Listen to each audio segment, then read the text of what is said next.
I was angry, hurt, exhausted from trying to save someone who kept running toward the cliff. So I let her run, and that is the sin I'll carry to my grave. The auction was on a Friday night. I could hear Emma through the wall, her voice rising and falling as she bid. The numbers kept climbing. 60,000, 70, 80. She'd taken out loans from loan sharks, actually borrowed from people who break your legs when you can't pay. My baby sister was so desperate to feel worthy that she'd sold her safety for plastic and paint. At $90,000, her voice cut off mid-sentence. Everything went silent. I waited, my heart pounding. 1 minute, 5, 10. Finally, I knocked softly. "Emma, you okay?" Nothing. I opened the door. The room was empty. All 27 dolls were there in their perfect positions. The special lights glowing softly, the humidity monitor reading optimal levels, and one empty space, right in the center of the highest shelf. The place of honor, where the 28th doll should have been. Emma was gone. Her phone was on the floor, screen shattered. Her wallet, completely empty. Her keys still hanging on the hook by the door. She had just vanished into the night, like she said, like she'd always feared, invisible. I called the police with shaking hands, filed a missing person report through tears. They searched for 3 days, checked every hospital, every shelter, every morgue in the city. Her bank accounts were negative. Every credit card maxed beyond the limit and then some. Her email had messages from loan sharks with threats that made my blood run cold.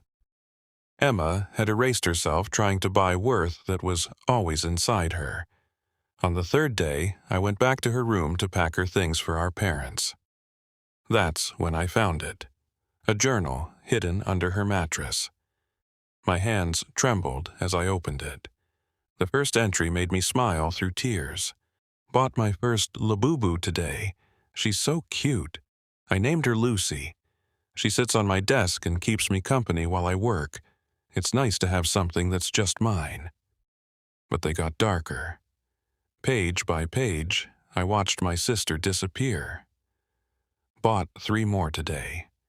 When I look at them, I feel less alone. Is that crazy? Spent $600 this week. I know it's too much. But what else do I have? At least they want to be with me. Something's wrong with me. I can't stop thinking about them. Can't stop refreshing auction sites. Got written up at work today, but there was a rare one listed and I couldn't miss her. The thought of someone else getting her made me want to die. I don't think I have a hobby anymore. I think the hobby has me. The last entry was dated the night she disappeared. I had to stop reading 3 times because I was crying too hard to see. I spent everything. Every dollar I had, borrowed, begged for, stole. I took loans from people who will hurt me. Sold Grandma's necklace, the last piece of her I had left. And for what? I lost the auction. Someone richer got the Celestial Guardian. I have nothing now. Not money, not possessions, not family. I drove them away with my sickness. Not friends. I never had any. I'm $90,000 in debt to dangerous people. I'll be paying it until I'm 50, if I live that long. I built my entire identity around collecting these dolls because I thought they would make me matter. I thought if I had the complete collection, the perfect collection, I would finally be worthy. Worthy of attention, of love, of taking up space in this world, of existing. But standing here now, surrounded by 27 perfect dolls in their perfect cases, with their perfect lighting, I have never felt more alone. I have never felt more empty. Because they don't talk back. They don't care. They don't love me. They're just plastic and paint and my desperate, pathetic projection of what I needed them to be. I used them to fill a void that needed people. Real, messy, complicated people who might reject me, yes, who might hurt me, but who might also see me, actually see me. I convinced myself that obsession was passion, that buying things was building a life, that owning something rare made me rare, made me special, made me worth something. I was so wrong. I was so terribly, devastatingly wrong. Where did Emma go? The real Emma who used to paint watercolors, who volunteered at animal shelters, who laughed at stupid jokes. When did I replace her with this hollow thing that only knows how to acquire and possess and obsess? If anyone reads this, Mark, if you're reading this, I'm so sorry. I'm sorry for pushing you away. I'm sorry for wasting the love you tried to give me. I'm sorry for choosing plastic over people. I'm going to try to find myself again. The real Emma. I don't know if she's still in here somewhere, buried under all this sickness. I don't know if the people I borrowed from will even let me try. But I have to. I have to. Tell Mom and Dad I love them. Tell them the daughter they raised is still in here, just lost. Tell them I'm sorry I was too ashamed of being ordinary to let them love me. Tell Mark he was right about everything. Tell him I love him. Tell him to learn from my mistake. And tell anyone else who reads this, things can't love you back. Collections can't fill the void. Obsession isn't purpose. Celebrities don't know you exist. Things will never make you worthy. You already are. You always were. You just have to be brave enough to believe it. Don't make my mistake, please.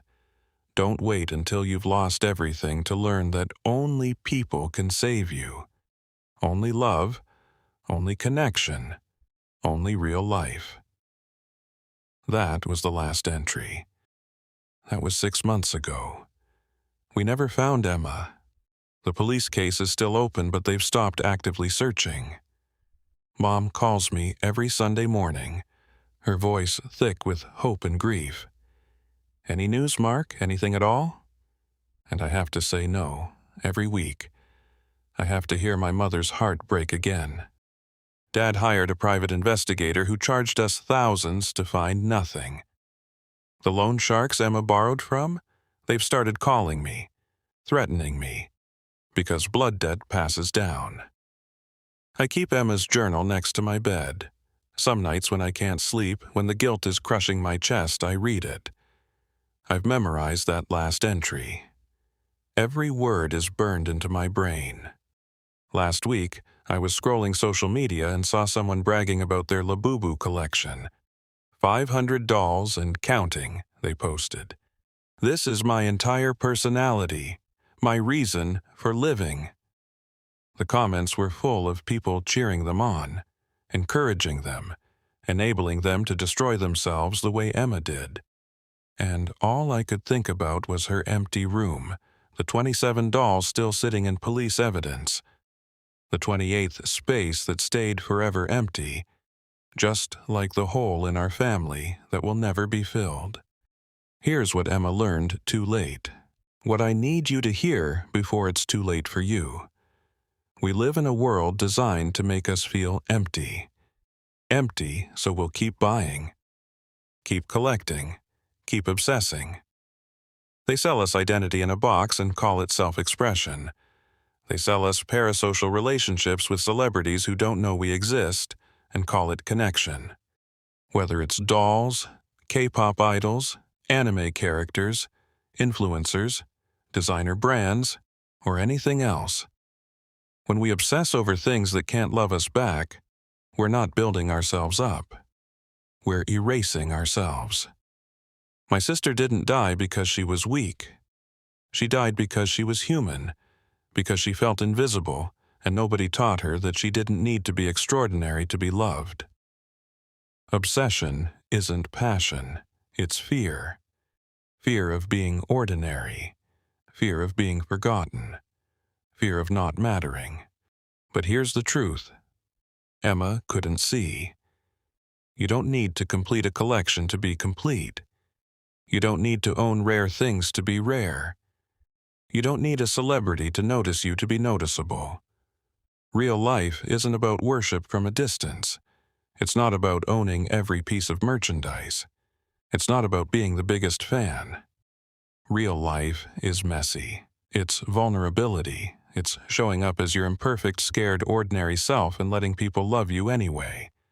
That's what Emma needed, not dolls, not perfection. Just someone to tell her that being ordinary was enough.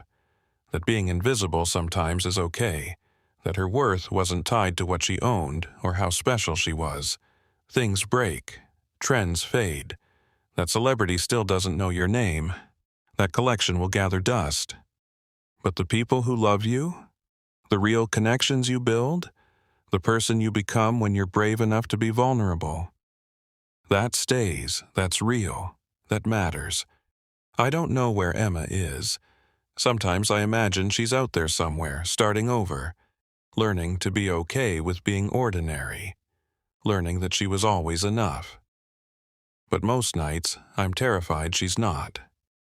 Most nights, I'm terrified my baby sister is gone forever, because nobody, including me, loved her loudly enough to compete with the voice in her head that said she was worthless.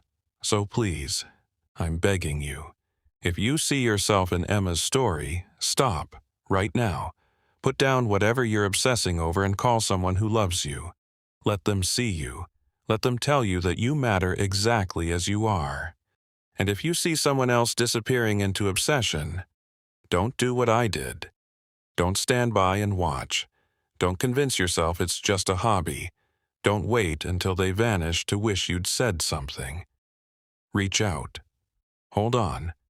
Fight for them even when they fight you. Because somewhere out there might be another Emma. Another lonely person about to trade their life for plastic worth. And maybe, just maybe, your love could be the thing that saves them. Don't let them disappear. Please. Don't let my sister's sacrifice be for nothing.